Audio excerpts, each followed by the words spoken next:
Well, we can't wait for Friday, but how about what the Knicks did already to the 76ers? They beat up on the worn-out 76ers on Monday night to the tune of 39 points. Knicks owner James Dolan was cracking jokes on an earnings call, perhaps foreshadowing, when he was asked about SG&A. That's a term regarding operating costs. Listen to this. How we should think about SG&A for the remainder of the year.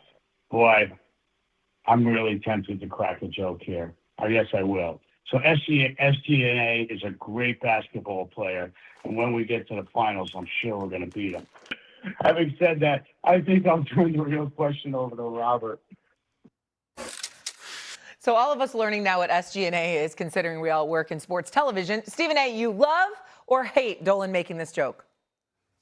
You know what? I actually don't mind. You know what I mean? He usually says senseless things, or he usually comes across as a bit too arrogant, and that's when he speaks, because most of the time he doesn't speak on the record. Wendy and I was just talking about it, but I don't mind him joking right now. He's in good spirits. He should be the way the New York Knicks are playing. For those out there, if you don't know what SG&A stands for, you're talking about expenses tied to companies' day-to-day operations. SG&A stands for Selling, General, and Administrative Expenses. Okay, I didn't know that. I had to look it up, okay? I didn't know what the hell it was. But nevertheless, the bottom line is this.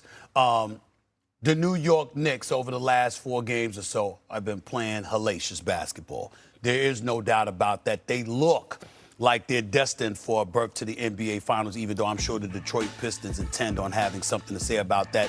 I just interviewed J.B. Bickerstaff on my SiriusXM show the other day, and I asked him flat out, it just seems like y'all want the Knicks so badly. And he said, I'll put it this way.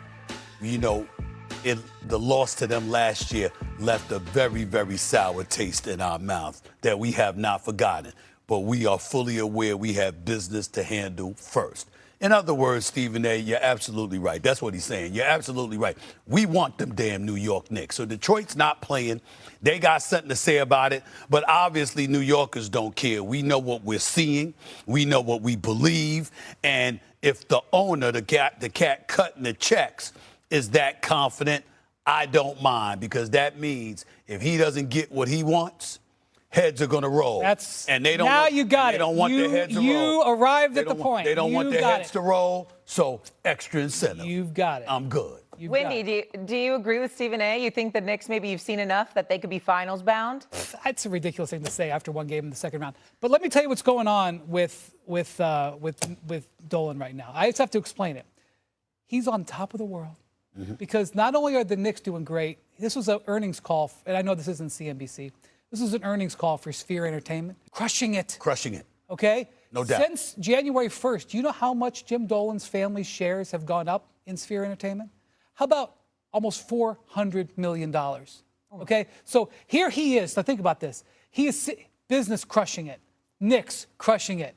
And he's feeling it. Oh, the only way I think Jim Dolan could be happier is if this was 1994 and he was on tour with the Eagles. Playing with Joe Walsh and Glenn Fry and Don Henley and Randy Meisner. Like, other than that, I don't think he could be happier in his life.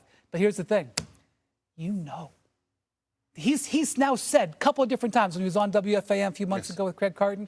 Now this, he knows he's on a call. He knows everybody's going to hear what he said. I sure as hell hope the Knicks get to the finals, Stephen A., because if they don't, you know who believes in Shea, that they're the odds-on favorite? Jim Dolan believes it. That's right. And so just keep that in mind. The Knicks got to play games tonight. There's a lot more. You got to win 12 playoff games. But it does matter what he believes because he's cutting the checks. I'm taking note. But the checks are coming to him right now. That's you know how much each playoff game is worth at Madison Square Garden? Anyway, let's put it this way. It takes 12 playoff wins to get to the conference finals. Okay? The Knicks have won 5. They may get to 12, but they have won 5. Just remember that. Not even halfway there. I don't know how anybody right now, Brian, could say the Knicks are not the odds-on favorite to win the conference. Championship's a different story. I don't think they're winning the NBA championship. I still think the Spurs and the Thunder are going to play for the title, and the Knicks are playing for second. Stop it! But they're going to beat Sixers here. They're going to beat Philly. Philly will win a game or two, but they're going to beat them. And they're going to beat Detroit or Cleveland. Probably Detroit. They're going to beat the Pistons. Nobody cares about that 3 games. I love how these guys who are so veteran, who have seen so much in the NBA and pro sports. Yes, Dog, you're correct that they look like the best team today. But everything turns on a trifle. Like, yeah, today they look good. They haven't missed a shot in 2 weeks. They're going to miss shots at some point. Like, it's not going to be a merry-go-round. Well, Speak. I'm not going to speak for Doggy. I'll speak for me. I am aware of that. But that is easy to come out of a mouth of somebody who hasn't suffered since 1973. We're going to hold on to this moment. Because it's hard to win three series. I'm just saying, we are aware of this. But that doesn't mean we got to bloviate like you are and remind the world that, you know what, they're eventually going to miss shots. Well, call me when they miss shots. I mean, a couple of weeks ago, you saw me go to hell off. Everybody thought that I was going to have a heart attack or a stroke on national television because I was going ballistic about how the New York Knicks looked when they were down 2-1. And that motivational speech that I gave all of a sudden had the profound effect that I wanted it to have. And the New York Knicks look like they haven't missed a shot since. Damn it, I'm taking credit for it. And if I got to call them out again, I'll do it. Whatever it takes to get to the finals, to be 4 games away from a championship. I don't give a damn if I got to be a ball boy. I don't care if I got to sit up there and lead protest outside of Madison Square Garden. Whatever it takes, this is where it's at. I don't want to hear this, Wendy. I don't want to hear logic. I don't want to hear sense. All right. I don't want to hear any of that. All right. Number 1, let's see at the Garden. That's number 1. Number 2, hell hath no fury like a disappointed Jim Dolan.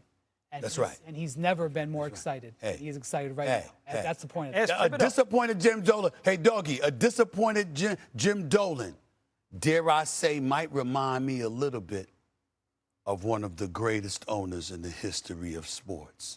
Who's the that? late, great George Steinbrenner. God rest his soul. I love that man. I love that man. I will always love. I'm not down with the family, but George Steinbrenner, I miss that man. The Yankees would not have been since 2009 with a World Series championship if George Steinbrenner was still alive, because we need that. We need that kind of hostility from up top sometimes. Not all the time, not most of the time, but sometimes you need it. I don't mind. So I don't mind. Okay, I feel like everyone's feeling good about the Knicks, especially Doggy and especially Stephen A. I mean, heck, they haven't really played a second half in like 3 games, okay? You could have checked out at halftime and still felt the same All right, result. Miss Chicago. All right.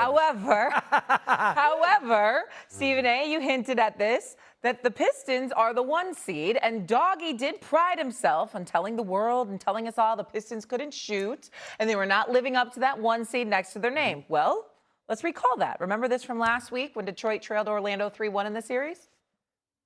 I've been telling Steve for 6 months about Detroit, about they can't shoot, where's the secondary offense, and now he sees the light today by telling me Detroit can't make any baskets. How many times have I said that about Detroit this year? 100%. He had Detroit wiping the floor with the Knicks. Oh, he loved Detroit. Doggy, you're absolutely right. Oh, you were absolutely right. And I still am. Oh, come on, Doggy. Oh, you guys are making such a big deal. They beat the Orlando Magic, who fired their head coach. They beat the Cavs last night. What are you talking about? Cleveland almost lost to Toronto, for crying out loud. And That's Toronto's not the not issue. any good. You guys got to calm down in the Pistons. You especially now. Now you're going the other way. All year the Pistons are great. Then all of a sudden I'm the God's gift of basketball. Chris, you're 100% right. And now you're going to go the other way and tell me, Chris, the Pistons are... You can't have it 3 different ways, Steve. I'll give you 2, not 3. Let me tell you this. Let me tell you something. I'm still nervous about the Detroit Pistons. I'm still nervous. Let me tell you. First of all, Tobias Harris, who we've all known for decades, one of the true class acts in professional sports. That brother has turned it up a notch and has shown up in these playoffs and has been that secondary option since Detroit was down 3-1. That's why they really won the series. Cade Cunningham's going to be Cade Cunningham. He's a superstar in this league. The brother's special, all right? But we were looking for somebody to show up and to help them. And Tobias Harris has been that dude. People were saying it was supposed to be Jalen Duren. No, it wasn't going to be him. It was Tobias Harris who dropped 30 in the Game 7. If you have a secondary scorer, remember, toughness is not an issue with Detroit. Defense is not an issue with Detroit. Athleticism is not an issue with Detroit. Detroit's lone issue is finding a secondary scorer. Once you have that secondary scorer, you got the road, and the road to the finals has to come through Detroit in all likelihood. You see, they ain't at the Palace in Auburn Hills, an hour away from downtown anymore. They downtown. And I haven't been there yet. But to see that atmosphere, I mean, that's a real home court advantage. I'm not underestimating them. I just love the fact that Mike Brown did something that I never thought would happen. He took the ball away from Jalen Brunson. He gave it to Cat. Cat's been a point center, doggy. And point center and having the offense run through him and Jalen Brunson moving without the basketball, having more opportunities created for himself. Mikal Bridges suddenly hitting 7 to 10 shots. I mean, who would have thunk it? I'm like, what? This is a miracle. OG balling, no surprise there. Karl Anthony Towns balling, proud of him. But I didn't expect to see that switch from Mike Brown. And Mike Brown is showing why they made the switch from Thibodeau to him, because even though you knew there was going to be slippage defensively, Wendy, you didn't. You knew you were expecting an upgrade offensively, and finally we're seeing it. I'm just going to say my favorite thing about the NBA is the drama of a playoff series, the twists and turns and the back and the forth. You just showed Shea video from April 29th, last Wednesday. What are these dudes going to be saying on what is it? Going to be May 13th when they think, well, maybe the Knicks are up 3-0. Maybe that series is over. Maybe the Knicks are down. Maybe the Pistons have won. I don't know. Here's what I'm going to say. Embrace the I don't know. That's what we love about it. Dougie, are you willing to say maybe you were wrong about the Pistons? What's it going to take? Absolutely not. Go to the NBA final. Okay. Beat the Knicks. All right, they got to win. That's not right, doggy. That's not right. That's not right. Yes, it is If right. they get to the conference.